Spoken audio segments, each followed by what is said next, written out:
I'm delighted to welcome you all on behalf of the sponsors of today's workshop, which is a series of 3 workshops that will be hosted on Saturdays from 10:30 to 11:45 on September 12th, which is today, October 3rd and October 24th. Our sponsors are Alykhan Agency for Habitat, Kabul University, the Graduate School of Design at Harvard, and the Mittal Institute. And today's topic is Extreme Urbanism, a View on Afghanistan. And it's broken up into 3 series, as I mentioned. It's a very unique time, not just because we are in this pandemic and we are all on Zoom. I think we've all sort of gotten used to now communicating with each other and continuing our work. But what's truly unique about today's workshop, or the series that Rahul and his team have designed, is that it's on Afghanistan. And particularly they're looking at interesting urban issues on the border of Tajikistan and the province of Badakhshan. And you'll hear more about it during the course of these series. This workshop is also truly unique because it's opened up to a broader audience, which is what, again, this pandemic has sort of brought as an opportunity for us, is to involve people who otherwise it would have been difficult to bring to the US. Because of this broad audience and the larger participation, the topic is going to be able to cover very complex issues related to contemporary architecture, as well as juxtaposing it with historical settlements in urban environments in Afghanistan. It's also going to look at infrastructure, it's going to look at public policy, it's going to look at cultural reflections and how that's reflected in the built environment. So as you can see, it is going to be rich with all kinds of complex issues in an area that often, I don't think we've ever, Rahul can attest to that, covered this area in the studio. So these series are also going to inform the studio, the design studio that is being offered this fall at the design school. And it'll allow us to bring experience and information from, again, practitioners, faculty members from Kabul University, academics across Harvard, and also students are involved from Afghanistan in this particular project. So again, in many ways, it's truly a unique opportunity. So very quickly, I'd like to introduce Rahul, who has been sort of the mastermind behind this series of workshops, as well as the studio. Rahul has over 30, maybe 40 years, depending on, if he started as a teenager, experience in architecture and planning. He's done a lot of writing and teaching on issues in architecture, urban design, as well as conservation. He's an educator, as well as a practicing architect and an urban designer, has offices in Boston and in Mumbai. Some of his interesting projects, and actually they straddle both contemporary as well as conservation work that he has done, for example, the master plan for the Taj Mahal, or the restoration of several heritage buildings in India. And his more recent projects include a library for the School of Architecture at CEPT in Ahmedabad, the School of Public Policy at IIM Ahmedabad, and their building on Faculty and Arts and Sciences. So with that, I'm going to hand over to Rahul to open the session. Thank you. Thank you very much, Meena. Thanks very much for those kind words and the introduction. And thank you to the Lakshmi Mittal South Asia Institute, to yourself, Chelsea and Rafi, for supporting this.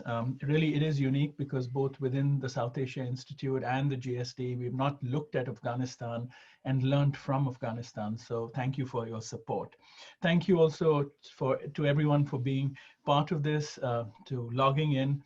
It's just really nice to have a broader conversation on Afghanistan. And as Meena said, this is a 3-part series on architecture and urbanism in Afghanistan. And we are starting today with very broad issues of planning. And then we'll look at traditional architecture and urbanism. And then finally, we'll look at contemporary architecture and urbanism in Afghanistan. This idea actually originated because it's part of an option studio that my colleague Charlotte Matabat, who is with us and will also moderate the second session on traditional architecture and urbanism. The two of us, as we were planning the studio in Afghanistan, which itself was a challenge, were going to have a number of lectures embedded just for the students to be exposed to much broader issues. But then I think in conversations, we decided that it would make sense to aggregate these in these workshops on Saturday morning so that a much broader audience could avail of this conversation on Afghanistan. And therefore, the series were born in a sense with the support of the South Asia Institute. The studio itself, as Meena has pointed out, is in the northeastern sort of corner almost of Afghanistan, which borders which is on the border of Tajikistan. What we are going to, of course, discuss in this series is much more broad, looking at Afghanistan more holistically, I hope. It's been fantastic because we've been supported in this case by the Alykhan Agency for Habitat, who are working on the ground there, but also the Alykhan Trust for Culture. Kabul University, through the Alykhan Agency for Habitat, has become a partner. And what is very interesting is we also have in parallel 8 or 10 students at Kabul University partnering with our students to work on the ground. So it also becomes an exposure to both sets of students as collaborations. And I hope some of them are also logged in. The second session, many professors from Kabul University will also participate in these proceedings. In Afghanistan, for the last 4 or 5 decades, I mean, the condition has been really challenging. I mean, I don't need to frame that. It might emerge in the discussion. But in this process of rebuilding, reconstructing, upgrading, it's been a whole range of actors that have been involved in partnership with the government. And these are, of course, external agencies like the World Bank, USAID, from different countries. I think there's lots of ties with Japan. They're NGOs, both national and international, or rather internal and external. And then there's civil society, which is citizens, the university, which plays a big role. And I think what is fascinating about Afghanistan and this whole process of rebuilding, upgrading, developing, is that these partnerships are setting up interesting new models by which capacity, know-how, but also kind of looking at the locality more rigorously can occur. And so what we are trying to do in this series is kind of represent people from all those areas so that we get voices that speak to looking at the problems and solutions from these different perspectives. I mean, not only do we think it would be a great exposure for our students to be able to listen to those voices to understand this, but these become ideal forums and platforms where often these disparate agencies don't have a framework to have these discussions. So for us, I think this is a very important beginning, and thank you again to the Institute for supporting this. Today, we have 2 sets of presentations. The first one is going to be from Onno, who is the general manager of the Alykhan Agency for Habitat. He's going to start off. What's interesting is that his background has been with the World Bank. And I just highlight that only because our next presentation is going to be a World Bank sponsored presentation. But Onno now wears another hat, which is he's helping establish a very young part of the Alykhan network, which is the Alykhan Agency for Habitat, which was expressively set up to look at broader planning questions, to look at rural habitats, to look at the relationship between planning processes and protocols, both in the urban and the rural. So therefore, to look nationally more holistically. And so he's been setting up this sort of effort and work on the ground there and has amazing experience in doing this through his experience in the World Bank, where he was based in India. He was heading the portfolio there, so it's very familiar with South Asia. And so we'll start with Onno's presentation, and our next presenters is actually a team from Sasaki, many of whom well, they're based in Boston, so, and they have great intersections with the GSD, where we are doing the studio. Many of them were students in the urban design, landscape programs, planning programs. But Dennis Pieprz, who kind of leads this team, has also been a graduate from the School of Design, and engaged with the School of Design and teaching there periodically. Dennis has about 40 years of experience. He was the youngest partner at Sasaki, a firm again based here in Boston, and has been for the last 4 or 5 years with the team that we see here, leading an initiative in Afghanistan to not only plan for Kabul, but also look at 5 other towns around the ring road, so to speak. And Dennis's experience over these years, I think, will be incredibly valuable. So will the rest of his team. I will leave it to Dennis to introduce the teammates as they come on. And with that, I'm going to invite Onno to share with us what they're thinking about planning in Afghanistan. Thank you. Thank you very much, Rahul. It's really a great pleasure to be in this seminar, which from our perspective couldn't be more beautifully named. Just checking that you guys can see my screen. Yes. Yes. Okay. Yes. Okay, that worked. Why is the Aga Khan Agency for Habitat? First, thank you, first of all, to the Lakshmi Mittal Institute, Harvard, Kabul University, our colleagues from the Trust for Culture. Why is a new agency from the Aga Khan network working on extreme urbanism? Well, first, a little bit of context on this is where we work, so it looks pretty extreme if you try to fit urbanism to the pictures that you see there. The Aga Khan Development Network, first, very briefly, is a network that was created by His Highness the Aga Khan 50 years ago, more than 50 years ago, has 96,000 staff members, employees, not counting volunteers, mainly working in South and Central Asia and Africa, also in Europe and a presence in North America. And it is not a denominational institution. It's based on the principles of pluralism, solidarity, consultation, self-reliance, and human dignity, and that is why people like me who are not at all from the Ismaili community can be agency heads in this network. It is a truly non-denominational, very visionary network, and I have to say it was great to work at the World Bank, but it's fantastic to work in a network that aims to be much closer to people. In the World Bank, I often felt I was closer to governments. It's a network also that doesn't just have development, which is in the middle of this slide as social development institutions, where you see at the right bottom our Agency for Habitat. It also has economic development, which basically means businesses, and then it has the Trust for Culture. What is especially exciting to many of us is to work in a network that combines social development and business, because we often struggle just doing business in developing countries, because it's difficult to do this in a way that makes one feel that there is participation and true improvement of the quality of life for the people who work in those businesses. Yet when we work on social development, we often struggle realizing that our efforts can't be sustainable, because the only truly sustainable forms of activity are those that earn revenue. Our network combines these two.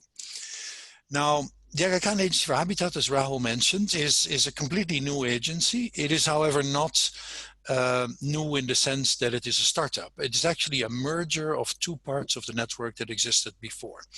One is an agency that was called, and still is called in North America, Focus Humanitarian, which essentially focused on community-based disaster resilience in a fairly advanced way, which is where the link to planning will come in. And the other is the Aga Khan Planning and Building Services, which worked exclusively in India and Pakistan, which were an incarnation of the Ismaili housing boards there. And their mandate traditionally was to think about housing for communities, how to build that, how to provide for it, and ultimately that rolled into thinking about how to plan for housing. Now, His Highness realized that in the areas where we work, and the core areas where the Aga Khan Agency for Habitat works are South and Central Asia, Afghanistan, Pakistan, Tajikistan, India primarily, and since a short while ago also Syria. We will roll out operations also in East Africa with time. he realized that the approach of community-based disaster resilience was still very necessary, but that the risk the communities faced was exacerbating, getting worse quite rapidly.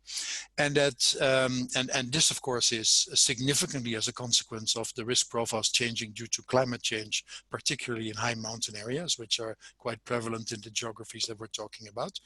And he therefore thought that it was no longer going to be possible to keep people safe, trying to do the same things as were done before, simply by mobilizing communities and have them understand their localized risks, because those risks themselves are changing. He also felt that other than having more technologically advanced solutions to risk mitigation, it was really important that the understanding of risk, which had been going on for 25 years, since 25 years, focus had been mapping the actual direct hazard risk in more than 2,000 communities in the geographies that I'm talking about, which literally means going there every 3 years, sending geologists, working with the communities, looking at every hill slope, using satellite data and understanding how this works, and building that into a very big GIS database with detailed risk mapping, that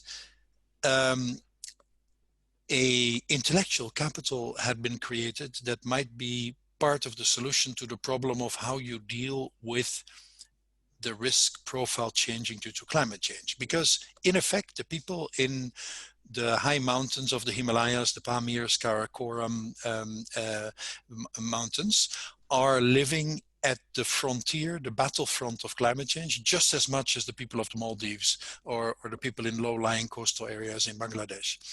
They are threatened actively and directly by climate change impact on their habitat, and they are right there. They live right at the edge. The people live almost as far up as virtually every animal, maybe with the exception of snow leopards. And therefore they're right there.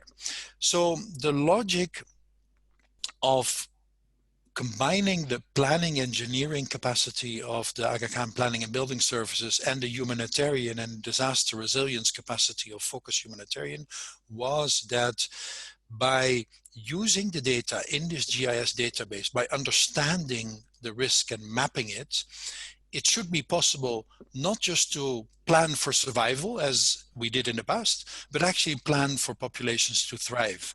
And His Highness put this in a very beautiful way. He said that planning shouldn't be about what things are, it should be about what things ought to be. And therefore, he exhorted us to go to a much more ambitious approach, a much more radical approach, not just thinking about how to help communities survive. And here are some of the things we do in terms of numbers: glacier monitoring, community-based weather monitoring posts, 30,000 volunteers on the ground who are the first responders when there is a disaster. We built water and sanitation systems for well over 500,000 people. We built more than 50,000 homes and 5,000 schools, hospitals, and community centers. Now, what do you do with all that knowledge, with the database that has the risk mapping? You can use that to combine our ability to engage with the community. And this is really important. For those of us, I lived in North America for a long time. When a hurricane comes, typically the biggest challenge that authorities have is not to predict a hurricane. It is to convince people to respond to the hurricane and to heed the warnings that they're given. Countless times I've seen people on the Outer Banks in the Carolinas on TV saying, "I'll ride out the storm with a six-pack." Our agency engages with every community on a regular basis, at least twice a year, to talk about their understanding of risks. This allows these people in the community who are first responders to engage with individuals in that community about how they should respond when a risk materializes, and the next step, where they might build their homes, where they might build their community centers, where they might build their schools, how they might maintain their infrastructure. In other words, how they plan for their community. Now, today we're talking about Afghanistan, and this for me is truly exciting because we've been trying to do knowledge collaboration with institutions like Harvard for a long time, and we've been by and large successful, but we've never been successful to work in places like Afghanistan. There's a very simple reason for that. The classic model of working in studios is that students and faculty need to go to the country where they work to actually be exposed and interact with the community and understand what's going on. And that's, of course, a great model, but it's unfortunately not a viable model for Afghanistan. So when Kira Intrator, who was our head for habitat planning, was reaching out to Rahul about wanting to work now, we suddenly realized that COVID, bad as it is, provided a tremendous opportunity for us to use a different way we're now working, to work in areas where we could normally not work, because suddenly it became acceptable to work purely virtually, purely remote. Typically, we would work with a university only in Tajikistan or India, and we have worked with Rahul in India actually before, but not in Pakistan, because most university faculty and students are not allowed to go there. Definitely not in Afghanistan and Syria. Now we've actually decided to focus on first Afghanistan and hopefully next year Syria. What's our challenge in Afghanistan? Well, Afghanistan is as at risk from natural disaster and climate change as any high mountain area, and Afghanistan is largely a high mountain area, and the northeastern corner of Afghanistan, Badakhshan and Baghlan, are very, very mountainous areas. They're very far away, far flung, and the communities there really struggle to survive on the battlefront of climate change. These people get displaced by floods, rock slides, mudslides, avalanches on a regular basis. On top of that, they get displaced by violence, man-made risks. And therefore, in Afghanistan, we see even more issues with people being either temporarily or for the long term displaced. And then, as all of you no doubt know, there's a large number of people who have fled Afghanistan over the years, who eventually, inshallah, as we would say, at some point might want to come home. Now, when you think about that, you actually realize that Afghanistan is a place where extreme urbanism is extremely necessary. First of all, we need to help those high mountain communities plan for what ought to be, plan for an opportunity to thrive, not just be marginal and just manage to scrape by and survive. This requires a totally different outlook, an outlook that Switzerland took on its mountains a very, very long time ago, thinking not how do I just manage, but how do I actually do well in mountains? And that may sound ambitious, but I want to point out that any European you asked 200 years ago whether Switzerland would be rich would laugh at you, because Switzerland was extremely marginal by virtue of the fact that it was a mountainous, and still is, a mountainous country. So when you have a long-term horizon on development, planning for communities in the high mountains of Afghanistan to actually thrive and have opportunities for the next generation is a long-term investment that will pay off. It will not pay off next year immediately, but it will pay off bit by bit by bit. And the vision behind our agency is that we use the knowledge of engaging with these communities and the technical geological knowledge and the GIS database we have to do exactly that. Then, obviously, not everybody stays in these high mountain villages. People go to urban centers, essentially down the valley. In those urban centers, there's a tremendous need for looking at planning again. Demographics have really changed. They've changed as a consequence of conflict. People move in. They tend to want to move closer to urban areas. Some people have moved out altogether. There are temporary residents who become long-term. These communities have really changed because of what happened on the ground in Afghanistan. And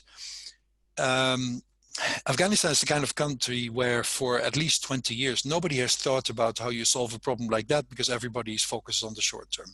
What we are trying to do with the Trust for Culture, our partners from Kabul University, and now hopefully certainly the knowledge input from the wherewithal that Harvard and other academic partners might bring to us, is to start thinking about how you can actually rebuild these communities. Plan for their new demography, their new role in the economy, and do that ambitiously, but of course with an implementation on the ground that matches the ground reality also in terms of security. And then there's, in Afghanistan, the big prize, which is Kabul. Kabul has become much bigger because, strange as it may sound for all of us who read about bomb blasts in Kabul on a regular basis, for many people in Afghanistan, Kabul is still the safest place where they can be, actually for most people. So Kabul has seen great influx of people, and at the same time, of course, many people have left because of the combination between local migration and refugee movements. Now, we don't know what will happen on the refugee side, but certainly the aspiration of everybody who has good intentions for Afghanistan, including the government of Afghanistan for sure, is that some of the refugees who left Afghanistan will come back to help build a better country. But even before that is the case, we need to start thinking about urban planning for Kabul that actually helps Kabul become a much better place where people have a much better life, which we believe will help to stabilizing the community and lowering the risk of what we call man-made disaster. So that is a big issue in working there. We would like to learn from our extensive experience in India and Pakistan, working in urban environments, truly urban environments, building housing that isn't just a roof over the head, but actually the kind of housing that allows people to build a better life, be ambitious, but also do it, as one says in India, with a healthy dose of jugaad, not in the sense of engineering, but in the sense of putting it together in a way that doesn't cost an absolute fortune for each house, because that won't be possible. And therefore we need to innovate. We need to innovate in Kabul, we need to innovate in district centers, and we need to innovate in the places that are at the beginning of my presentation that don't look like urbanism at all. In fact, they look like almost empty space with a bit of infrastructure. But a girl who gets born in those places should have the same opportunities in her life as a girl who is born anywhere in the world, and technology actually makes that possible.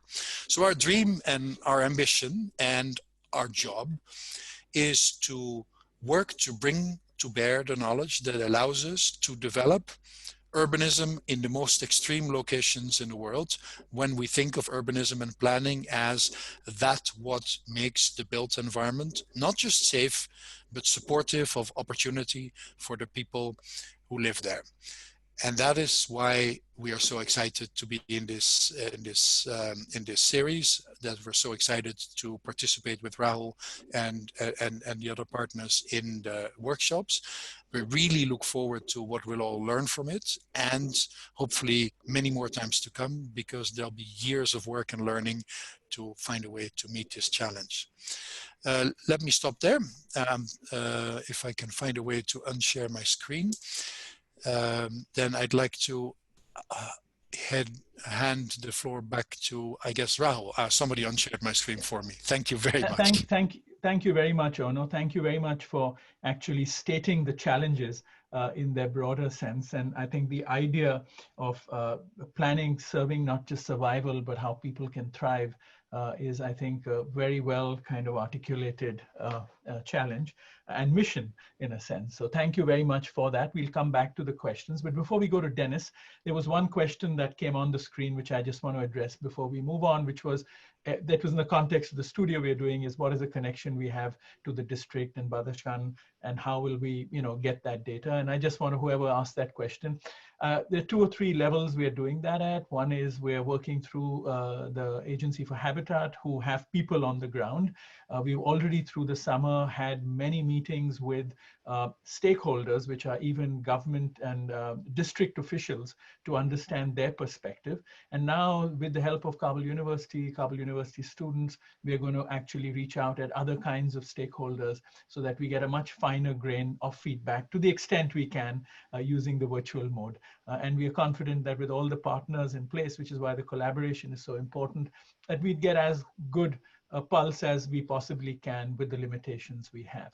So with that, I'm going to hand it over to Dennis and the team from Sasaki, who will now kind of maybe respond to some of the things that Onno has brought up through their own experiences. So with that, Dennis, over to you.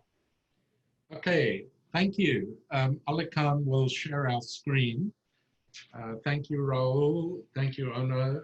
Thank you for including us in this exciting studio with the GSD and the Institute.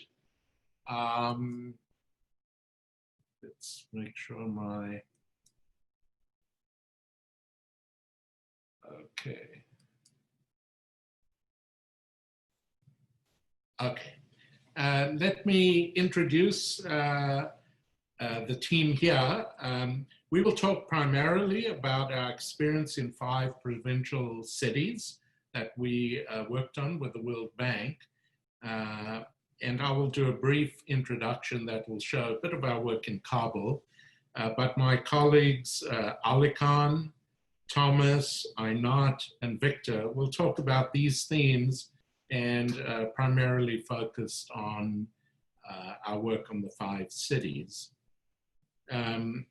We first became involved in Afghanistan through a recommendation from a colleague in the Philippines to a senior advisor to President Ghani.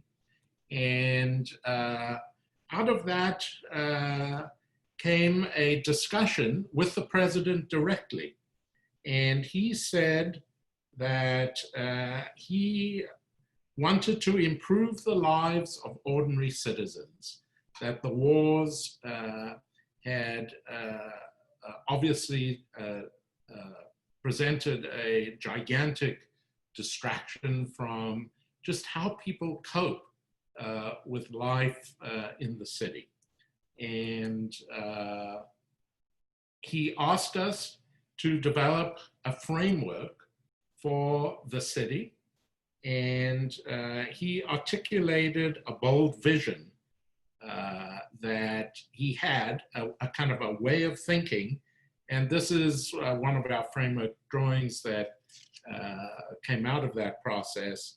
But we had many engagements with various entities, including President Ghani himself, bi-monthly, besides our weekly Skype calls with a range of city and institutional partners. His contributions were incredibly inspiring and engaging. As Onno noted, very difficult to travel there, although one of our colleagues did travel there, one of our infrastructure experts based in New York. But we formed a broad coalition of partners, everything from Kabul University, various ministries, the Alykhan Trust for Culture, Turquoise Mountain, and various individuals based in Kabul and beyond. And that was incredibly helpful. We had a series of workshops, many via Zoom, but also in person in Dubai. The work began looking at a broad array of issues. And these evolved as we did our work. We looked through many lenses at the city, trying to understand it. It was a huge learning experience. And out of that, we developed a series of key drivers dealing with big issues that we felt working with the partners to address. And you can see, I'm not going to go through them, but they became major ways for us of thinking about the city and its urban form. We also took a very systematic approach. It was, as you can imagine, very complex to find data and then to use that data to map information in easily accessible ways. It was clear that this was a project about regeneration, about building on the existing city and guiding investment in a strategic way. We developed a series of design-led concepts that would address the issues developed in the drivers, and they cover a wide range of issues, as you can see here. And one of the critical approaches we did was to work with the existing structure of the city. This wasn't about cutting new boulevards through urban fabric. It was to work with what was there. And these corridors of commercial and civic life became drivers for a big bus transit system and economic investment.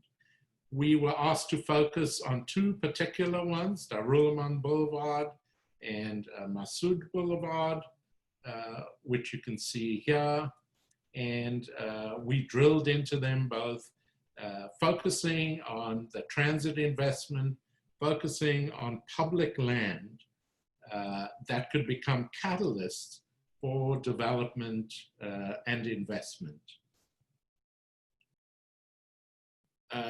This is just one diagram that represents some of the infrastructure work that was constantly being addressed, not only for the specific corridors, but the city as a whole: water, energy, all of the elements that one needs to think about. The transit idea was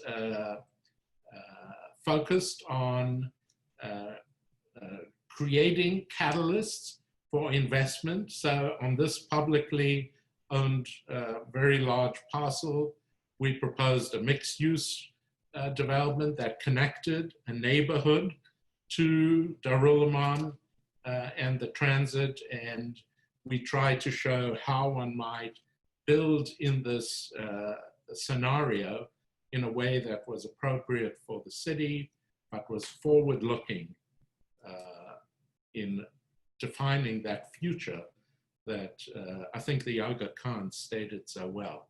Another district, building on Bagi Babur, which was a major initiative of the Aga Khan Trust for Culture to restore that garden on publicly owned land near the Kabul Zoo. We created a whole array of community places, recreation, sports, and other elements that would provide places for people to live a better life in the city. On Massoud, we again focused on publicly owned land and the development of transit and other infrastructure on the hillsides next to Massoud. Another large area of our activity on the informal housing sector. I'm not going to go into that too much, but other than to say we developed strategies to invest in infrastructure and community facilities. And you can see in this diagram how we started to integrate the hillside development with new transitional housing, affordable housing, public markets right on Massoud, which you see on the bottom right. Here you see in front of one of the transit stations, a new market, a mosque, and the hillside housing connected to this new public space with higher densities along the boulevard. All of this led to our work with the World Bank and the focus on 5 cities, 5 regional provincial capitals. This was a very different process for us and a very exciting evolution of our work in Afghanistan and Kabul. And here you see a map of the country and just the basic structure of the team. This time the team became much more broad. We had a number of partners who worked with us on the ground. A number of them were based in Kabul, and in terms of engagement, in terms of social development, engineering, infrastructure, and our main client contact via the World Bank was the Ministry of Urban Development and Land, IDLG, and the various entities in each city. We were charged with developing strategic frameworks for each city. These are not master plans. They are really about prioritizing development, creating broad strategies for investment, and then identifying specific opportunities for implementation. We had a long and carefully fine-tuned process that was iterative and built on insights and input. A key aspect of this work was the outreach and the engagement on the ground through surveys, focus groups, cutting across a broad aspect of society, interviews, and we were very much part of that, but also many individually held in each city by members of Moodle and other Afghan entities. We also had an in-person workshop with key leaders from each city, and this was in Istanbul with the World Bank's participation. While all that was going on, in parallel, we had a very deep level of data-driven analysis, mapping, looking at data, gathering data as a way to advance our understanding and knowledge of the 5 cities and their regions. We developed critical themes that were informed by the data and the engagement process. And these themes were these that you see there. I won't go through them, but you can see that we drilled into each one to address the issues that came out of those themes and into more specifics in more detail. We developed a series of principles that came out of all of this engagement, as well as our experience. And I won't describe these, but my colleagues will elaborate a bit on these as we show you more detail. So you can see the fairly broad areas of thought that went into this work.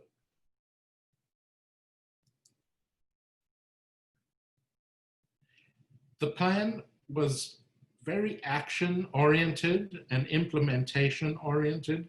So it was not only to develop the frameworks, but to identify opportunities for investment, whether through the World Bank, through the Afghan government, or other entities to help improve the lives of Afghan citizens in these cities.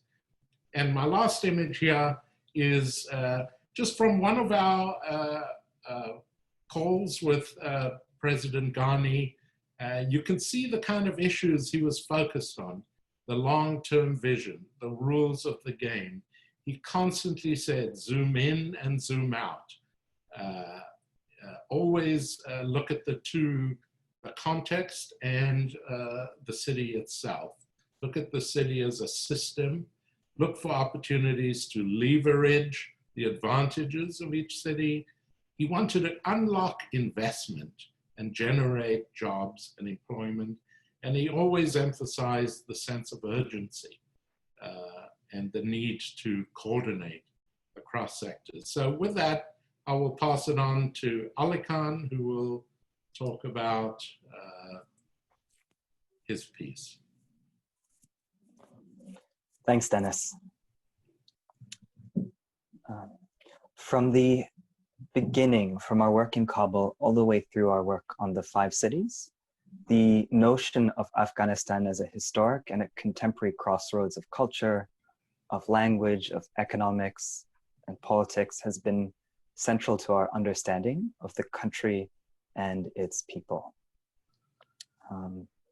As we know too well, the strategic location of Afghanistan on the front lines of geopolitics has meant decades of instability, but at the same time, its strategic location has been a huge strength. For thousands of years, cities like Herat and Balkh have been hubs of international trade and culture. Whether Persian or Pashto, Muslim or Buddhist, each of Afghanistan's major cities has been the seat of empire at some stage of history. And what we, I think, really saw at every level was that these layers of history and culture have contributed to the country's incredibly diverse society, as well as economic potential and a wealth in terms of built environment. And this idea of Afghan cities as hubs of international commerce and culture was one that President Ghani emphasized to us. And what was, I think, especially inspiring and rewarding was the opportunity to dig between the challenges of conflict and instability and growth and infrastructure, and really, focus on the incredible foundation that Afghanistan has. At the same time, with the strategic development frameworks in particular, we were tasked at looking at the nuts and bolts of economic development and infrastructure as well. And so while we were specifically looking at 5 of the country's largest cities, the emphasis was always on these cities as hubs of economic growth and culture, and their position in the larger network of transportation and a system of cities and towns that are all interlinked. And our focus was really on not just planning for the people in these cities, but also understanding how the investments and the systems that we looked at were part of really a broader vision of economic development and nation building. So today, Afghanistan is still at the center of regional trade. And one thing, especially given the location of Ishkashim, that I think would be great to focus on and to do some background research on is understanding all of the different investments, whether those are pipelines, rail lines, connections. Every country around Afghanistan, from China to India to Turkmenistan, sees an opportunity and sees a potential connection to global trade. And I think understanding and leveraging this infrastructure is not only a way for Afghanistan to start to lead on the regional stage, but also a way to start kind of building investment, right? So transitioning from international aid that is, of course, meant to build a country, but starting to look at investments that that actually are made on Afghanistan's own terms and help help the country kind of have a place on the stage of international commerce. We also looked at the national network of cities and economic regions. Each of the 5 cities that we looked at are linked by a national ring road. This chart shows essentially all of the regions that are within an hour and 2-hour travel times at the major cities. And what is interesting is that in many cases, if you look at Herat, if you look at Mazar, if you look at Jalalabad, the connections with cities in neighboring countries are often just as strong as the connections or the transit connectivity to other cities within Afghanistan. And so this tells us 2 things. One is that creating synergies and links and thinking about those cross-border cities is very important, but also strengthening those internal connections is key, because each of these cities, as Thomas will speak to later, is in a different ecological setting. They have different natural resources, different specialties, and by connecting them, there's a lot to gain. We also drilled down into the region around each city. And the 5 cities that we looked at are, I think, representative of the fact that even though Afghanistan is known for a rugged and in some cases harsh climate, many of its cities are in lush agricultural valleys, and they are the center of networks of smaller towns and villages. And making sure that there are connections, both in terms of transporting people, but also transporting goods, looking at the water networks where the rivers that flow through these valleys feed the agriculture as well as the urban population is incredibly important. And then finally, we looked at connectivity on the city scale, and we looked at how industry is structured around major highways, where this industry is in relation to the city's historic core, and how the location and the influence of all of this economic development is influencing new growth. And so often you see, from this example in Herat, industry and customs outside the historic core or the older city, fueling urban growth and logistics. And so I won't go into the details, but again, another example of how we try to look at economics, industry, urban growth, quality of life, history in the same view. And I think the connectivity was one way we looked at it. Understanding what is being traded, what is being produced was another aspect. And so one of the things that we focused on was the idea of value chains, the idea of taking raw products, whether agriculture or minerals, and thinking about how to build the infrastructure and the industrial assets to convert them into, packaged goods, clothes, textiles, etc., and then even further on, complex products. So going back to international trade, one of the things that we were made aware of very early on is that Afghanistan imports much more than it exports. It buys goods from its neighbors, and this is a trend that has actually been increasing in recent years. And I apologize for putting a bunch of graphs and stats in front of you on a Saturday morning, but one of the really interesting things for me was actually being able to work with trained economists on this project and sort of understand the implications of this. So one major point is that you can see the volume of imports is huge compared to the volume of exports. And so that means Afghans are spending a lot more money importing products, even basic products like agriculture. Even though Afghanistan has done a good job of focusing on fruit, grapes, processed food, some of the specialties that are unique around the world, the country is still importing basic goods like wheat, flour, rice, potatoes. And so you may encounter opportunities for agricultural processing. And while it is important to focus on the exports, thinking about supporting local businesses and producing goods that Afghans will use is also important. Investing in infrastructure is important, but investing in human capital is also really important. And another trend recently is that the value added per worker has gone down. So training is very important to equip people to participate in these industries.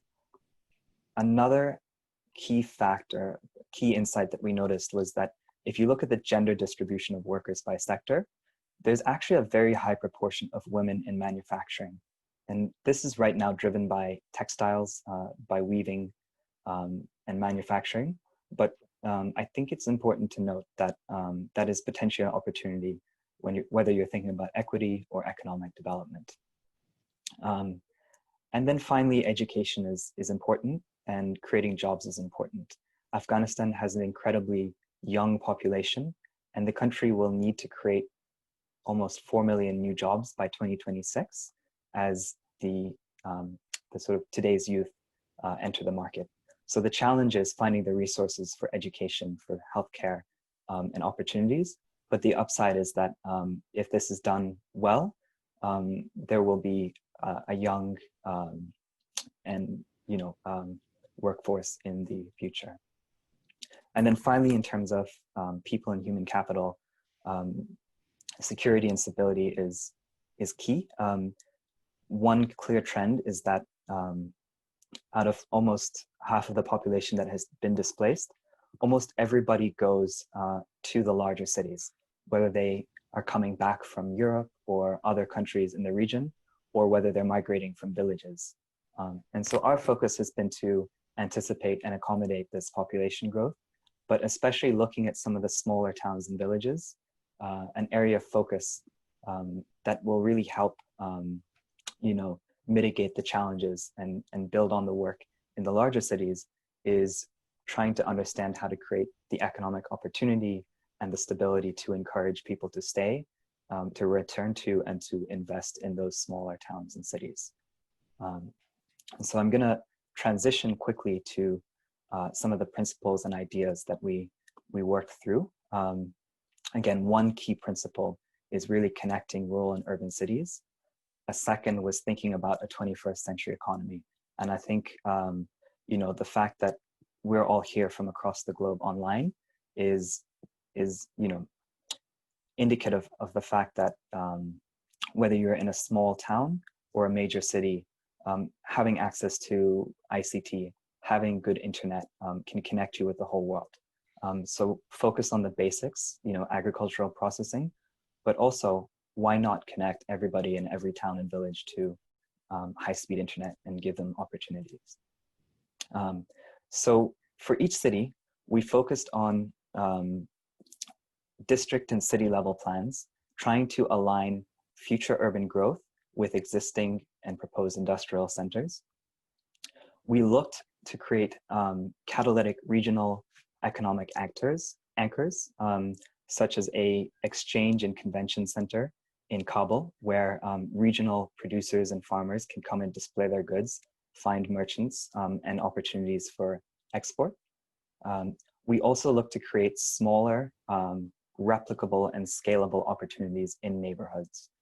So for example, vocational training, agriculture, research and development, libraries, women's centers, to really try and invest in human capital, not just at universities, but for even the most vulnerable and marginalized communities. And then finally, we look to create urban-rural gateways.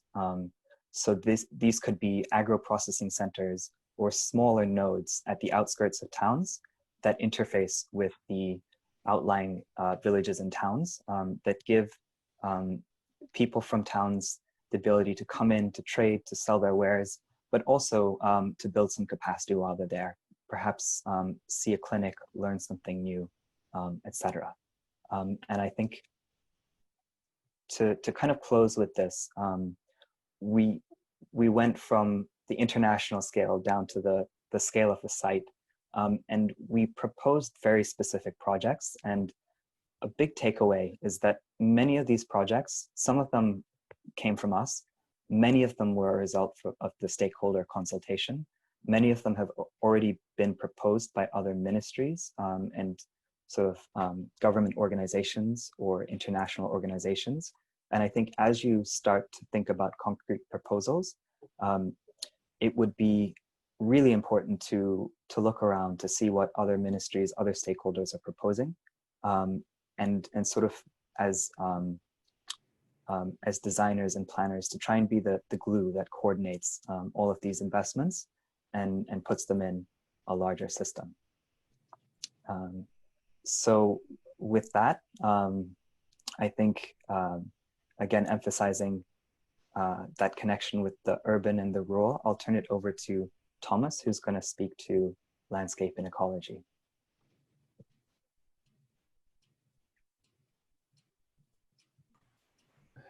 Afghanistan's population is rapidly growing, and with it, its agricultural and industrial economy. A major challenge in sustaining this growth is the increasing demand for natural resources, such as potable water, the production of energy and food.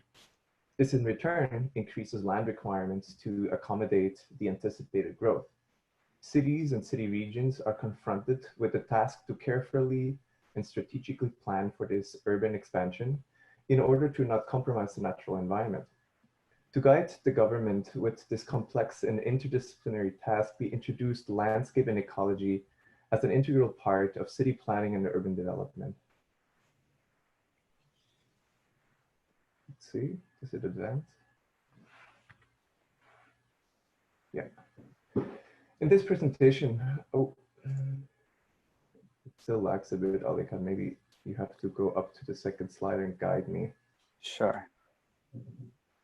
In this presentation, I'm going to frame the story of Afghanistan through the lens of landscape and ecology and discuss the 5 cities initiatives through the notion of resilience to create connections between this project and the planning and the design studio. I want to lead with the question, why does a landscape approach in Afghanistan city planning matter? I will try to answer this question by discussing some of the fundamental challenges and opportunities in Jalalabad, the capital city of Nangarhar province. Next slide. The initial phase of the 5 cities project involved the gathering, analysis, and interpretation of environmental data. Afghanistan's complex tectonic history belongs to one of the world's most diverse geology. These geologic processes, in return, tell us a great deal about the country's climate, its hydrological river system that shaped the land, and explains how the deposition of alluvium and fan alluvium allowed different cultural societies to establish a variety of livelihoods. Perhaps the most critical resource is water. Next slide. Afghanistan is situated at a relatively high elevation, which means it does not receive water from neighboring countries. Next slide. The provinces depend on water supply from seasonal precipitation in the form of rain and snowfall. However, due to a changing climate, Afghanistan has seen changes in annual precipitation in recent years with less snowpacks. There's a famous Afghan saying that captures the true value of water. Let Kabul be without gold, but not without snow. The flow of water also identifies the country's terrestrial ecoregions. Ecoregions offer a framework to determine the existing biodiversity, identify families of plant species that might be considered for afforestation efforts, and recognize historic patterns of vegetation. This is critical in promoting natural resource management that supply livelihoods. Next slide. Agriculture plays an important role in Afghan livelihoods. While agriculture occupies more than 80% of the country's population, agriculture itself is at a crossroad. Next slide. The rural population has doubled. Access to arable land is shrinking, and the younger generation is less inclined to stay on the farm and move to nearby cities. Livelihood zoning map is a concept that offers an alternative analytical unit that considers labor, livelihood, and market dynamics beyond provinces or districts.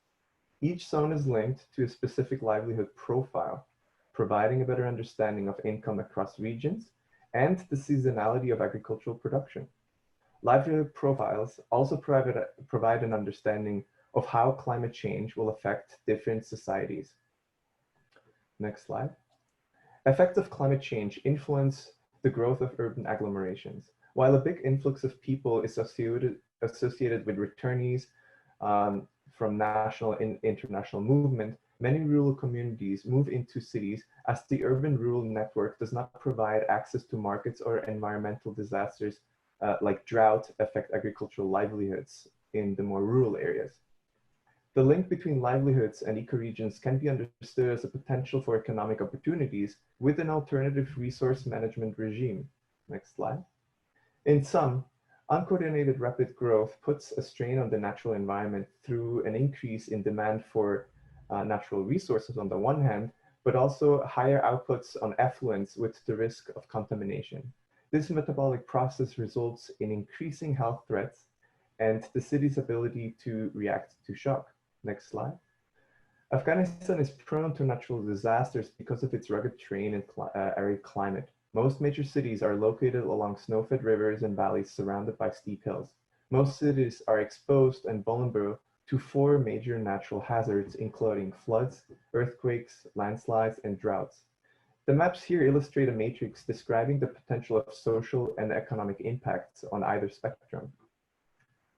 Next slide. Disaster prevention and building resilience requires a combination of structural and non-structural solutions. Structural strategies include infrastructural physical solutions. Non-structural, on the other hand, involve strategies for social solutions such as early warning systems or disaster preparedness. Through the lens of landscape and ecology, resilience in the context of Afghanistan primarily addresses environmental resource management and risk mitigation with the goal to A, reduce the actual hazard, B, reduce the exposure to hazard, and C, reduce the vulnerability and increase people's adaptive capacity. Next slide. The first approach to guide urban growth was established with the development of a rapid landscape assessment model. This high-level tool computes landscape values, environmental risk, and sensitivity to water resources against the likeliness of future expansion based on expected population growth statistics. The result is a map that identifies areas of high ecological sensitivity that should be preserved or protected, development areas with high-risk exposure that can be mitigated, and areas with the potential for actual urban development. The second approach resulted in the development of a landscape and ecology toolkit, next slide, that would address specific conditions identified in the rapid landscape assessment. Each toolkit identifies a set of landscape strategies that are particularly relevant to urban issues found within the city regions of the 5 provincial capital cities, and identifies opportunistic design strategies to also strengthen the metropolitan park and open space system. Next slide.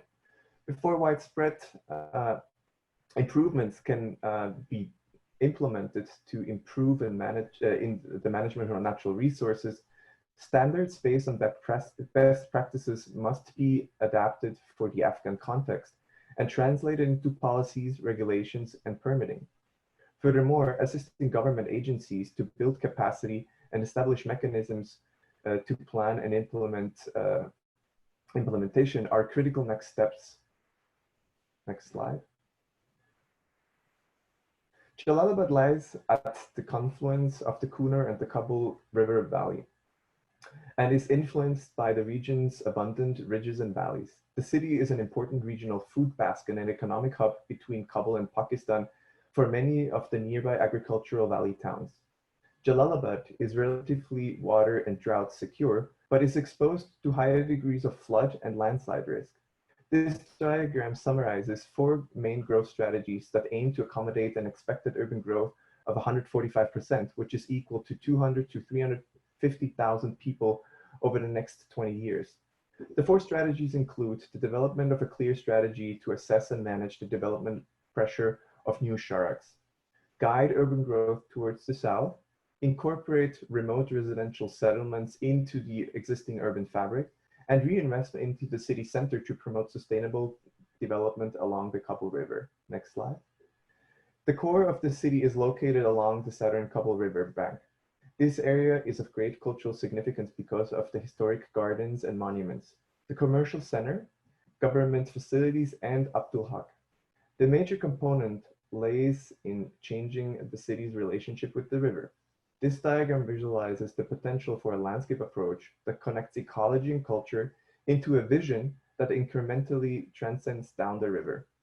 Next slide. Abdul Haq is an important public space that is under pressure from informal settlements. To preserve this cultural heritage as an open space and adapt to the exposure of higher water volumes during the spring in the future, the SDF proposes to redevelop Abdul Haq into a multifunctional riverfront park. The focus here, though, is the transformation of the existing flood wall into a multidimensional open space that responds to varying water levels and strengthens the relationship to the river by allowing specific access points. For example, people today are already swimming near Massoud Bridge, which is sort of seen in the background of this image. Next slide. This here is an image of Massoud Bridge that connects the city center across Kabul River with the agricultural districts in the north and District 8. Next slide. District 8 is recognized as a peri-urban conglomerate consisting of incremental low-rise and low-density development clusters with a high influx of returnees. Today, residents migrate into the city center to pursue jobs, which can be very time-consuming during rush hour. The municipality revealed intentions to develop a new public airport just north of District 8. This is an opportunity to position the district as a new gateway into the city and improve its resilience by providing better access to all sectors. A particular focus is given to the corridor when development nodes act as urban catalysts to provide strategic anchor facilities. Next slide. While providing access to social infrastructures and to the labor market provide one form of resilience, transforming the central drainage corridor as seen here on the right-hand side into a shared green infrastructure mitigates the exposure to environmental risk. Next slide. The envisioned drainage corridor as part of the district's blue-green network provides residents with more recreational opportunities during dry season and protects them from flooding during heavy spring rains. Contour planting at the lower elevations of the hillside in the back protects settlements from landslide allow for future recreational opportunities, linking the district with the Tangier-Shaikan Regional Park. Next slide. This image here just looks beyond the hills of District 8 into the Tangier-Shaikan Regional Park, where municipality considers the development of new sharaks to accommodate future population growth. Last slide. Our work in Afghanistan is not meant to develop a static master plan, but to build on the idea of flexible and dynamic planning tools that help municipalities to make informed decisions. Tools like the rapid landscape assessment, which is underlaid here with the government's expansion plan, is an initial planning tool meant to raise red flags when important ecosystems are being threatened by development and vice versa. Approaching planning in Afghanistan from a landscape perspective is crucial in how cities evaluate their carrying capacity, define mechanisms to sustain themselves, and adapt to the environmental change. Thank you.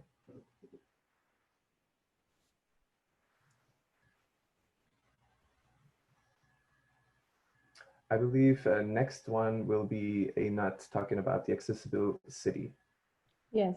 Hi, everybody. My name is Einat Rosenkrantz, an urban designer in Sasaki. Next slide, please. The strategic frameworks for Afghan cities make clear from the beginning the importance of designing a city for all residents, where access to opportunities available for everyone. This city for all approach is essential for Afghanistan's success, ensuring that residents will have the economic opportunity, education, and quality of life necessary for a thriving city. Women are at the center of this approach. This instruction that you see in the screen came directly from President Ghani, and even though it wasn't part of the brief of the project, we made it a central piece of it. And while the strategies for women empowerment well integrated in all aspects of our project, this section is intended to highlight just how critical it is to deliberately design for women in Kabul. Next. I'm sure that many of you know the history of Afghanistan, but I just wanted to highlight some moments in the timeline regarding women. In the decades following Afghanistan independence, Kabul was a vibrant cosmopolitan capital where women participated economically, socially, and politically. In the 1920s, Afghanistan's first women's magazine was founded by the Oxford-educated Queen Soraya Tarsi, which I will be talking about in a second. In the 1950s, gender segregation was abolished, and by the 1960s, women were becoming more active in civil society. Women helped draft Afghanistan's third constitution and gained the right to vote, the right for education, and the freedom to work. In the 1965, Afghans elected 4 women representatives to parliament, one of whom served as Afghanistan's first vice president in the 1980s. All of this era is known as the golden age for women. Up until the early 90s, women were teachers, government workers, and medical doctors. Unfortunately, after the Taliban's rise to power, women and girls were systematically discriminated against and marginalized, and their human rights were violated. Today, the place of women in society has improved in some areas of the country, and the First Lady, Rühl inaugurates the first university for women, and is pushing to empower women in all aspects of society. Next, please. As I mentioned in the beginning of the timeline, the Queen Soraya Tarsi was Afghanistan's First Lady from 1919 to 1926, and it remains a symbol of the modern Afghan woman till this day. Born into a family of Afghan intellectuals and educated in Syria, she founded the Afghanistan First School of Girls and published the country's first magazine for women. As the face of many modernizing reforms during Amanullah's regime, Queen Soraya became one of the most influential women in Afghanistan and encouraged women to become active participants in nation building, like you can see from her quote. She contributed to the rising status of women in Afghanistan in various ways during her rule. Her powerful vision paved the way for progressive Afghanistan through most of the 20th century. Next. These are some pictures of what this golden age that I was talking about looked like. This is the campus of Kabul University, where you can see women being, half or even more than half of the population and being well integrated. Next, please. Today, things are very different. And since we couldn't go to Afghanistan to take a look at ourselves and research ourselves, we relied on a series of photo essays taken by the great photographer Kiana Hayeri.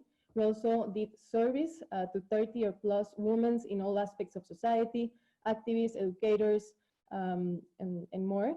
And we interviewed almost 100 people in every city that we studied. With all of this information and with the photos, and we were able to understand how women exercise in the city, how do women come together, how do they get educated, how they socialize, and more. Next, please. With all this research in our hands, we divided the research into 4 focus areas: education, healthcare, economic development, and accessibility. Because we believe that given the opportunity, women will become key catalysts for innovation and economic growth, and leaders in their neighborhoods' regeneration and anchors in their communities. Next, please. So I'll go one by one. In the education area, as you all know, education is an essential part of providing access to opportunity. Too often, however, girls in Afghanistan are not given the same access to school and training. This lack of education stems from several causes, including the inability to move freely around the city, a lack of emphasis on female education in schools, and a lack of facilities for women. You can see from this chart, women are better represented in primary and secondary school and high school. However, when it comes to higher education and technical vocational training, they are very bad represented, even though women in general represent almost 50% of the population in Afghanistan today. So there's a clear gap in access to education, especially in rural cities. Next. Literacy levels in all 5 cities also tell us a similar story, where Kandahar, Jalalabad, and Khost really suffer from literacy levels, while Mazar and Herat are a little bit better in terms of women versus men. Next. And in higher education, some of the cities are overcoming this challenge. As you can see, Mazar and Sharif and Herat are almost 50-50 when it comes to women attendance. But cities like Jalalabad, Kandahar, and Khost are really, there's really a gap in attendance from women, as you can see from the charts. Next. Regarding healthcare and wellness, healthcare and wellness is a cornerstone of any woman's quality of life. Given the volatility of recent decades, medical care and mental support services are highly needed in Afghanistan. These issues are further exacerbated by limitations placed on women's accessibility to healthcare and recreational facilities. Therefore, as you can see from this chart, most of women give birth at home, 90%, which is very risky. Next. Also, access to clinics is even more challenging for displaced women and IDPs. Next, please. Regarding economy, women represent a significant untapped potential to contribute to Kabul's economy. While an increasing amount of women are contributing to household incomes, only 20% of women in Afghanistan are in the workforce. Interviews reveal to us the need for women employees in sectors such as medicine, engineering, and education. However, access to training and facilities inhibits women's economic mobility. Key barriers to economic opportunities include basic infrastructure, training, and access to credit. High living costs, particularly housing and transportation, create significant barriers for entrepreneurship and savings. The creation of jobs in all sectors of society will empower entrepreneurs and small businesses and will create not only a better quality for women's life, but it also will be a necessary step to improving the country's economy, bringing it to the 21st economy. Next. And lastly, safety and accessibility to the public realm is critical for urban quality of life. It ensures access to amenities, promotes social cohesion, and allows economic activity to thrive. Today, the cities in Afghanistan public realm can be a difficult place for women. Interviews and additional research yield frequent complaints of physical and verbal harassment. This sense of perceived vulnerability can restrict the movement around the city and participation in professional, social, and cultural activities. Next, please. You know, it's important to promote a gender-inclusive public realm. Right now, you see all parks and plazas mostly filled with men. Next. And an important part of Afghan society is the spaces for worship, which women are not allowed inside the buildings. Next. We also took a look at city initiatives that are already doing some efforts to change this reality in Afghanistan, you know, like groups for athletic programming, public art, economic empowerment, performances, street names dedicated to women, awareness campaigns that we also researched. Next. And with all that in mind, we created design concepts and toolkits for three different areas: urban amenities, open spaces, and mobilities. And the idea of, you know, of all of these strategies in general was to create dedicated spaces for women. And this idea is not new. It comes from the traditional concept of the sanana, which refers to spaces reserved for women and managed by women. As Kabul evolves, these are opportunities. There are opportunities to implement this concept of dedicated spaces, and you know, in the future, this could also be incorporated into the larger spaces of the city. Next. So I'm going to talk about quickly about these three toolkits for the parks and open space. You know, as we all know, Kabul should develop a cultural network of parks and open spaces where women and families feel comfortable in.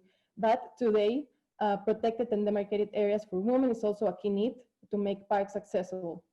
In order to incorporate the immediate need,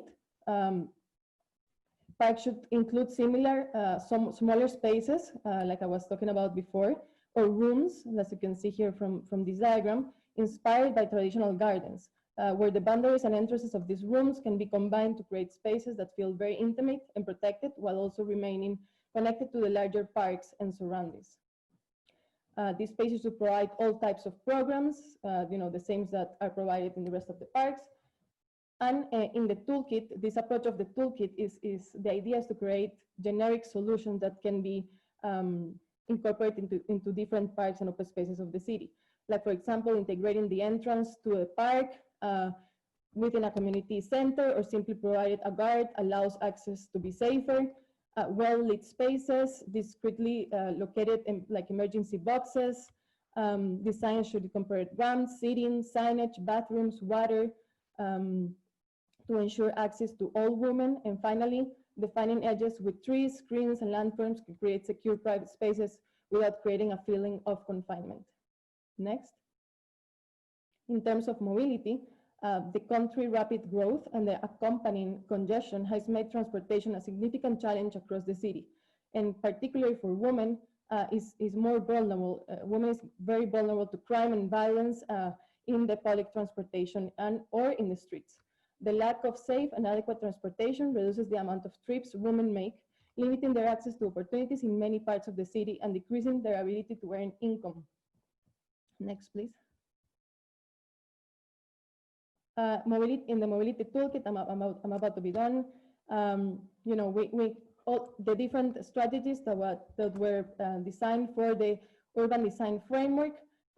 We incorporated spaces for women in the buses, or while they wait for the bus, minibuses operated by women, for women, and dedicated taxi spaces. Next. And lastly, we design a network of women's centers that could provide basic services like clinics and daycare, as well as opportunities for arts, culture, and education that can be tapped into the existing infrastructure of the city. And some of the toolkits range from public to private, like for example, pavilions in public parks, pavilions in school parcels, or the reuse of the school classrooms in the weekends and at nights.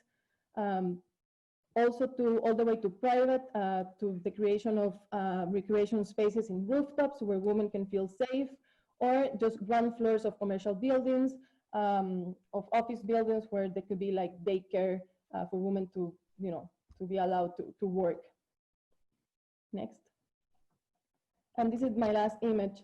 You know, all of these toolkits that were generic, well contextualized in each of the cities. And this is, for example, a women's center in Kandahar that was quite private to the street, but the interior was completely open, providing open spaces that felt safe, spaces for education, for the creation of arts and crafts, and it's very well articulated with the mosque and the plaza of the mosque. Just want to end up by saying that the entire section was done in blue just to emphasize the garments of women, and just to give this piece of the section like a you know, a difference in color. And we were very deliberate in putting women in all of the renders and perspectives, just to change the collective imaginary and to provide a vision for you know, for a better future. Thank you. The next one is culture and society. Victor will speak about it.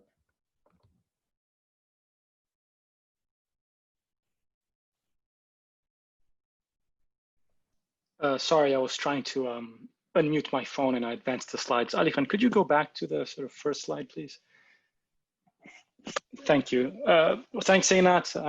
I am the last presenter of the Sasaki group.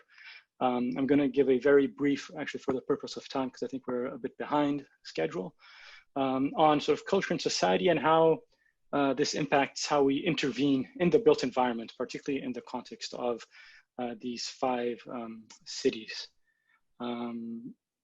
So if we go to the next slide, please. I think this, my colleague Alykhan has touched upon this before. You know, Afghanistan has always been seen by us as this crossroads of civilizations. All these different layers, you know, create a very rich cultural environment. It is definitely not a it's not a monolithic cultural environment. It's very diverse, depending on region, depending on the cities, and depending obviously on the neighboring countries. All these sort of cultural forces are huge driving elements in each of the cities that we've worked on in Kabul and the 5 provincial capitals. Next slide. We worked very closely with partners to establish a major inventory of cultural and heritage sites in all of these cities. This working with, you know, partners like the AKAH Development Network, local partners on the ground, and a lot of our work in these cities, when it relates to just these sort of culture and heritage sites, was to sort of increase access, expand access to some of these remarkable places. Next slide, please. I think another important aspect of our work is really sort of understanding not only specific sites as heritage and cultural sites, but also cities as an expression of culture. This is a photo of Kabul. In the beginning of our work in Afghanistan, we sort of tried to sort of challenge the bias around, you know, informality and organic development, and without necessarily romanticizing it, but thinking that these are very culturally rich urban areas that require investment and to improve quality of life of residents. If you go to the next slide. Because of migration and also because of, you know, just the local culture, a lot of the cities that we've been working on in Afghanistan are very dense human settlements. This means that they're very complex to intervene upon. It also means that you have all these different layers of heritage, culture, mobility, all on top of each other. If you go to the next slide, as an example, this is Herat. Richness of fabric that you see in the historic core, you know, where, you know, you have very tight-knit coexisting with markets, with cultural sites, archaeological sites that are need to be protected, that are very vulnerable. If you go to the next slide, we'll just see some images of these heritage sites that are, you know, a testament of the importance of Afghanistan's in the sort of trade routes. This is the sort of citadel of Herat, a beautiful structure. If you go to the next slide, you know, some of these sort of heritage sites are, you know, populated by retail. They're need to be sort of protected, but also leveraged as key assets in very dense living quarters. If you go to the next slide, this is another remarkable heritage site in Herat, the Masjid Jam, sometimes these beautiful sites lack access, and our work, if you go to the next slide, looking at some of these heritage areas was to engage with our local partners, look at previous studies, and integrate a lot of existing initiatives into a framework that establishes key interventions, particularly in the public realm, that focus on providing basic infrastructure, allowing existing commercial establishments to invest in their properties, and also make these neighborhoods more resilient and livable in the future. So the next slide. As an example, this is a site that we identified right next to the citadel, a very small open space where a visitor center can provide bathrooms, facilities for women, and can be a catalyst for revitalization, not only of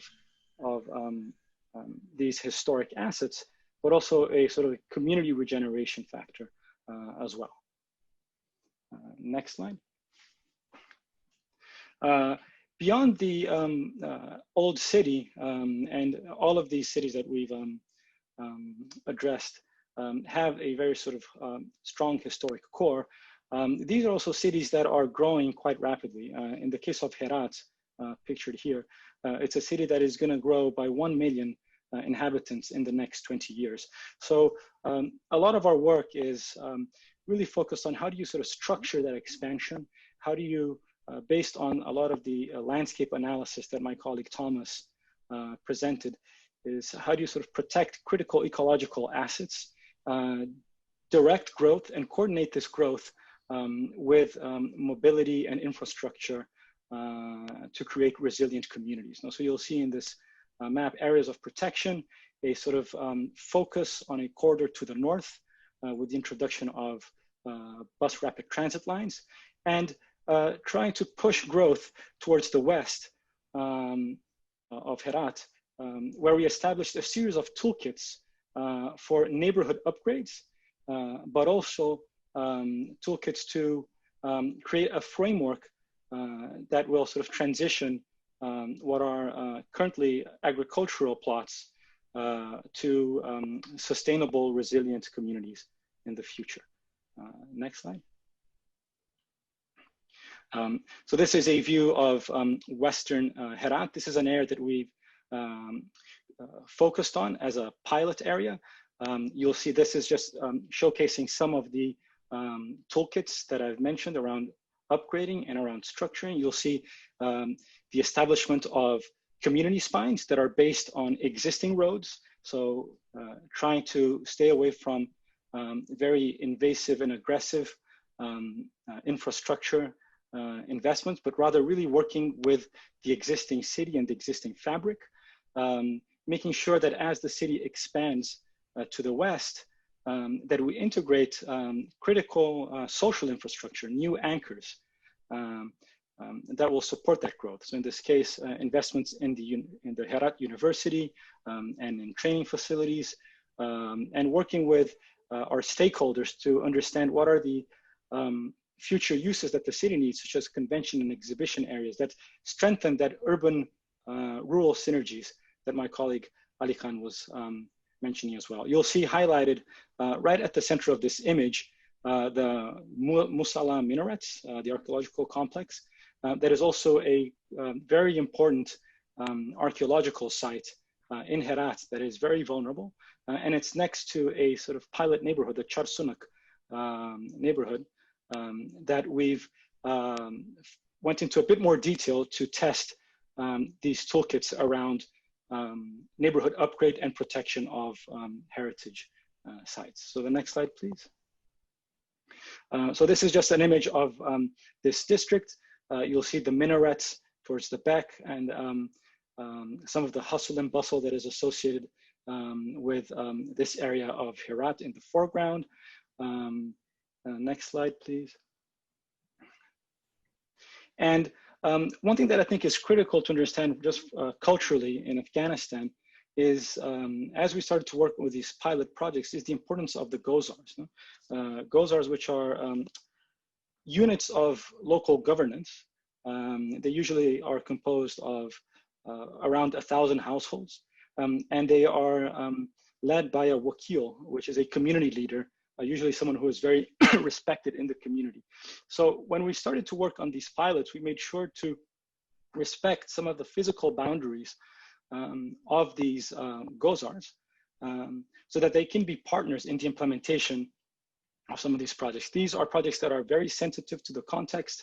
They establish some of these community spines and some of the community amenities that sort of support growth and investment in these neighborhoods. Next slide, please. And this is an example of a public space and one of these interventions in Charsunuk, where we are integrating affordable housing, community facilities, and public space with a bold vision that really looks into the future and seeks to create a very resilient, livable community.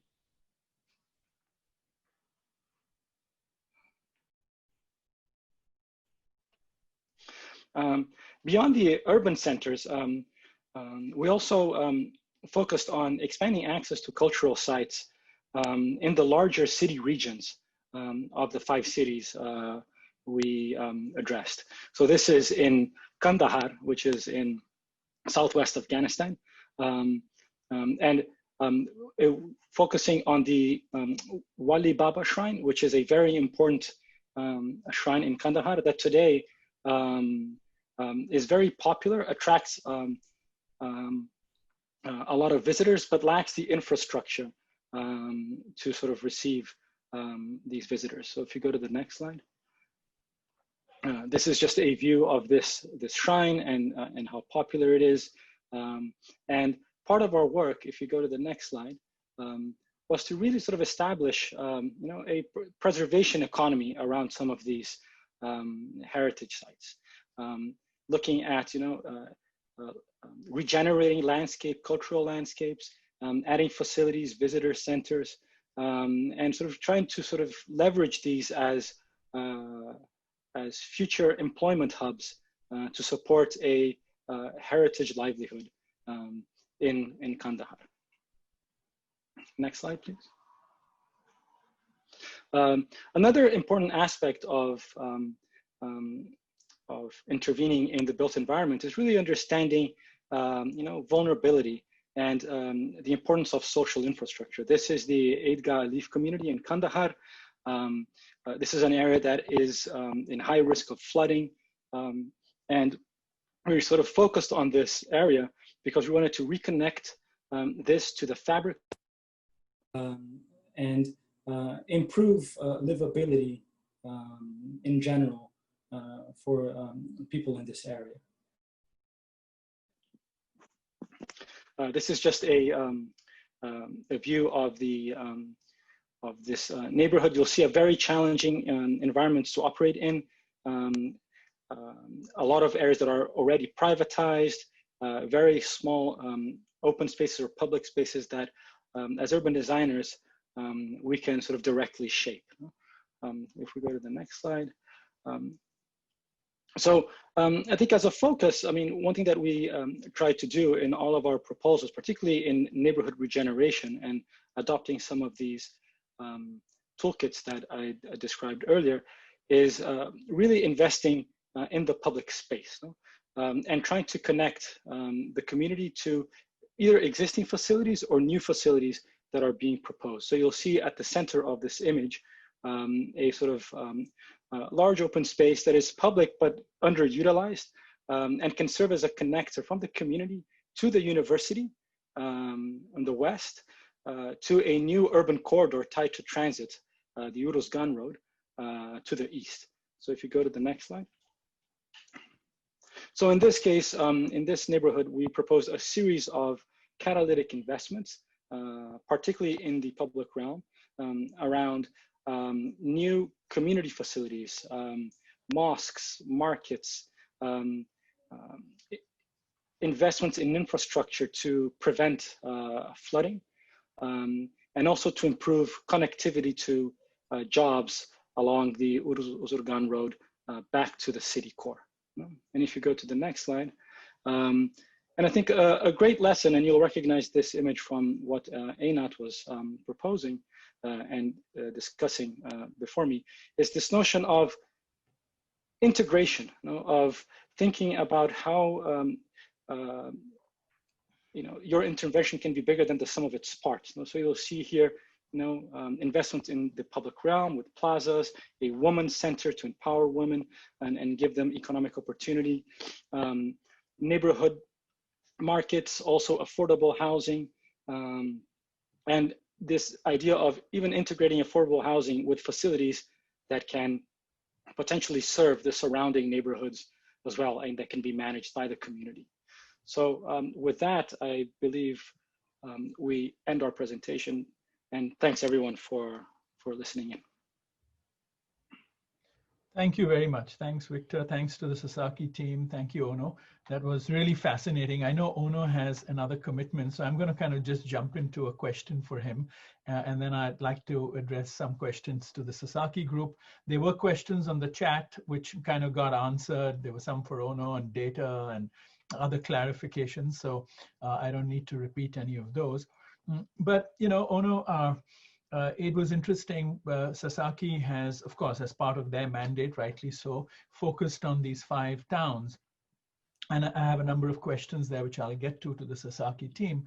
But, in the context of our studio, in the context of, I know what your agency is aiming at, I think the discussion on Afghanistan, but actually by extension, the discussion for most parts of South Asia about what even the urban and rural as a binary and a divide mean today is an interesting question. Of course, I think there were very interesting graphics about the attraction of the main big cities.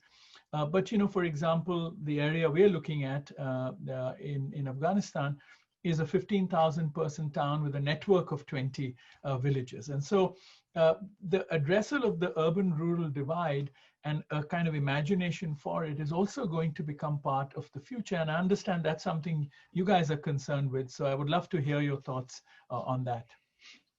Thanks, Rahul. Thanks very much.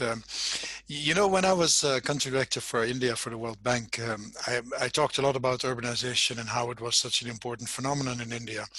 And I actually had a story about little Rahul. I'm not making that name up. That's the name I used. It was, of course, a little play on a famous politician by that name. And little Rahul was a young guy who got married. He was somewhere in a village in UP, and he moved to the city, and he went on his own, left his wife behind, and struggled to make a life. And 2 years later, he called his wife and he said, "I've made it. I now got a job." It wasn't a big job, but he could afford to have his wife. He said, "Come to the city." And his wife said, "I don't need to do that. The city has already come to the village." and this is a really important story, because people think urbanization is people moving to Bombay and Delhi and Kabul and Karachi and places like that. Much of urbanization is simply congregation and agglomeration at the peri-urban level. The villages becoming towns, towns becoming centers towns becoming cities, etc. So that's the first thing, is that the rural-urban divide significantly is a fading concept. It's of course not a totally fading concept when you talk about high mountain villages. Now, and that's interesting, because many people ask me, how can you have an agency that focuses a lot on mountains and mountain communities, and then does the rest of its work literally in Kabul, Karachi, Bombay, and places like that? And to me, there's two answers to that. One is, there is actually something that is very similar to a mountain village and a big city, and it is the scarcity of good habitable land. Because contrary to what you think when you see a mountain area, which looks very spacious, there's actually precious little land you can use for habitat and built environment purposes because of the ruggedness of the environment. And therefore, one needs to be very economical and thoughtful about how to use space, which makes planning important. Now, the second is really His Highness the Aga Khan's vision, which is, he then says, well, if we have the same problem, why should we be less ambitious about how we are efficient in villages than we are in cities? It just doesn't make any conceptual sense. Why shouldn't we invest in using planning techniques in communities where that previously wasn't the case, and all you had was essentially the kind of development that people did on their own, not thinking about where to build, so that you get organic growth and not always efficient outcomes, and very often high risk exposure. So that's the challenge of the work we do. It's quite a deliberate attempt to work in both places, but then to transport the knowledge from the work in the high-end cities where you can do fancy work, fantastic work, and great work from the Sasaki team. They're looking at all the aspects we're trying to look at. It's really impressive. But why not then use that in a small community that needs to relocate because it's in a hazardous spot, and do good design and planning for them? And that's therefore our ambition. Our ambition is frankly to bridge that rural-urban divide. So I hope that's a bit of a helpful perspective. My other commitment is I need to cook for my daughter. Given her age, I can't ask her to wait with her food. So I'm going to sign off. But thank you so much for having me, and great work from the Sasaki team. I was very impressed. Thank you, Onno. Thank you very much. And I'm going to actually pick up on the point that Onno sort of made about these sort of regions. And I think one of the things in the Sasaki plan that is quite unusual and brilliant in some ways is the fact that you have that whole section on landscape ecology, and in identifying the export-import imbalance, your emphasis on agriculture, your emphasis on fruit and adding value through growing, which is already something that's happening in Afghanistan, opens up that discussion also in terms of creating this urban and rural divide. So I think that dimension in your plan, in a sense, makes that bridge to what Onno is talking about. The other thing that was very interesting, and these are two observations before I ask a question or two, is including the last one where we talked about heritage, you emphasized, Dennis, these were strategic plans, frameworks, but you also implied and emphasized really that they were integrative plans, which means whether it was recognizing the Gozans and the Vakil as the leader of the Gozans and integrating spatially those communities, but also recognizing other projects that governments might have in place and making them part of givens almost in your plan makes the plan also integrative, which is of course linked then to the question of implementation. And I hope we'll have another forum where we can discuss some of those questions, because right now you're at the stage where you've made these frameworks, and it would be interesting from your experience, but also in our discussion for the studio, to talk about what it means for implementation. And so I think that was also something that struck me as a very robust kind of approach. The two questions that I have, and I'll put both the questions and you can decide how you want to field them. One is, it's really striking that the 5 towns that you did and what we are looking at as a town are all border towns. So therefore, the growth of urbanism has occurred along the borders really of Afghanistan. And I think the ring road will accelerate it as that gets its improvements. Border towns are interesting places because they're drawing internally, whether it's from the countryside or distributing wealth and resources and capital within, but they're also dealing with an externality, which is the border and what's outside the border and how it is regulated. And so I was just sort of on that question, I was wondering if you had thoughts about what those challenges would be, because I think the town that we're looking at is exactly the same kind of situation. I mean, are you talking about, you know, border posts which have to do with security and regulation? Are they to do with flows and markets which become moments and nodes of exchange and allow a kind of porosity and osmosis with what's outside and what's inside? I was wondering if there was any discussion and imagination around that. The second question I had, and Einat, you kind of brought it up when you talked about how you all purposefully even represented women in the renderings, just to shift the imagination, right? And so I was also struck, besides the fact that you had a lot of birds in your rendering, and I texted Dennis about that to check why that was the case, because in every real image you showed me, I saw no birds, but that's just a joke.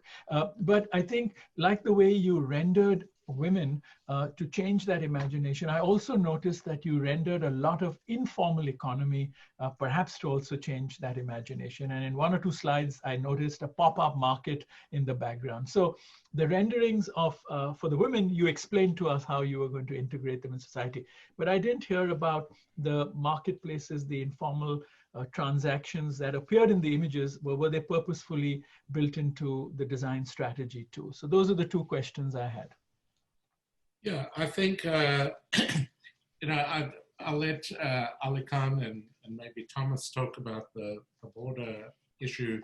You know, in the time of the pandemic, this border issue is really significant because people are leaving and coming into the country in ways that are a bit unpredictable and have an impact. But the border locations also present huge opportunities, I think, for these cities. Alykhan, do you want to pick up on some of that? And then maybe Victor and Einat on the second question. Sure. It is a really interesting point about the sort of the impact of being close to a border, especially for a small town where, you know, most smaller towns and villages, you have a sort of, that isolation also comes with a sense of agency. And so while there may be negatives, a positive is that you can operate in a closed loop and you can have agency over your domain. And I think that being a border town, being the site of much larger infrastructures and flows, whether it's politics, commerce, that presents a tremendous opportunity for growth, to leverage those assets and opportunities. But it also means that as a resident, as a local official, as any stakeholder, you do have to navigate those and to make sure that you know, on the one hand,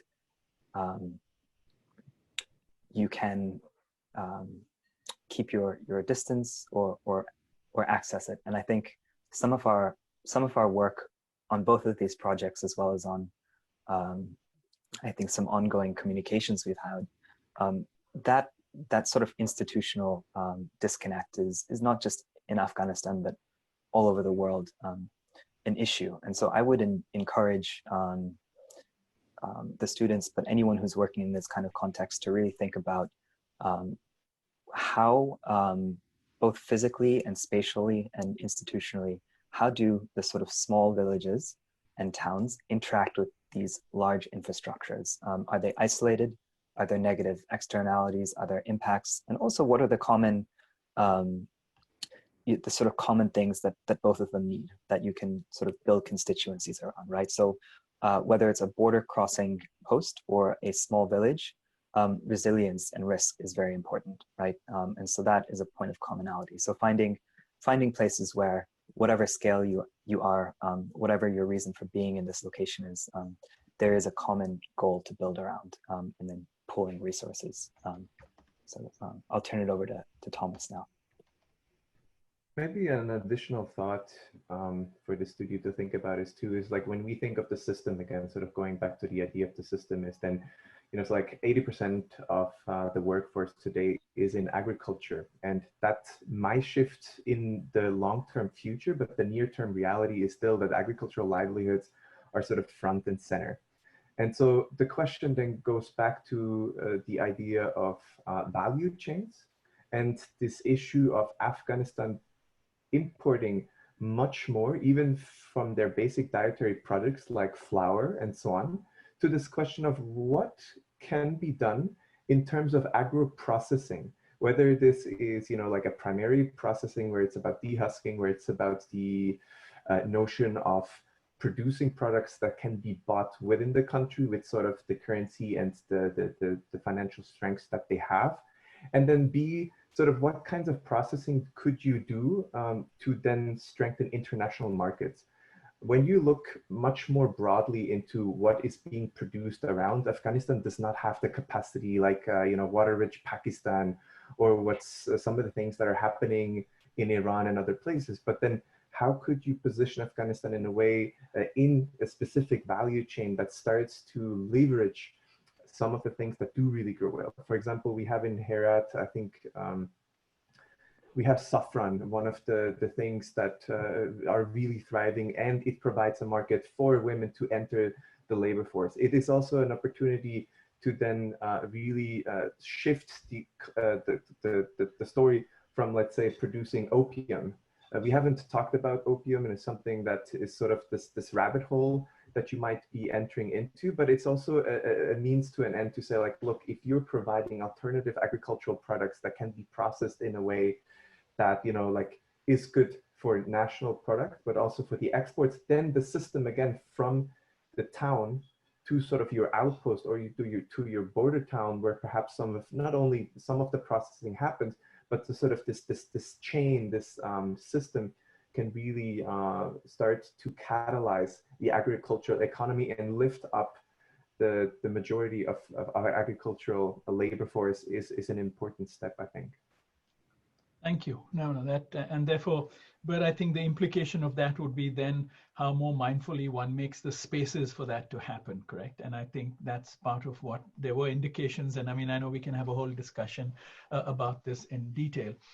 Just to end, you know, there was a question that did surface up from the chat, but a question and a comment which was about implementation, because one had mentioned it. And the question was, you know, how much can we rely on municipalities and local level for the implementation, or what might be complex and ambitious plans? And I think that's not an answer one can have. And I think that's why it's so interesting what is happening in a place like Afghanistan very quickly, where multiple agencies, both from externally and internally, are coming together, and the government is being very proactive about this. And I think to watch how this coalesces into implementation and hits the ground would be really an interesting thing to observe. And hopefully, we're going to do 2 more sessions. Maybe we'll dedicate in the last session a little longer time where we can have much more of a broader discussion, picking up on some of these issues. And we do hope all of you will attend some of these. The next one will be really looking at traditional architecture and urbanism, and my colleague Charlotte will moderate that, and we'd be really happy if many of you join us again. So with that, I really want to thank the Sasaki group for sharing this wonderful work that you've done over these many years and sharing it so generously. I hope we can involve you in more discussions through the semester in the studio, and that you would participate in also these public forums. It would enrich it considerably. So thanks very much. Thank you all. Thank you, Rahul. Thank you. Thanks, Rahul. Thanks, everyone. Thanks. Everyone.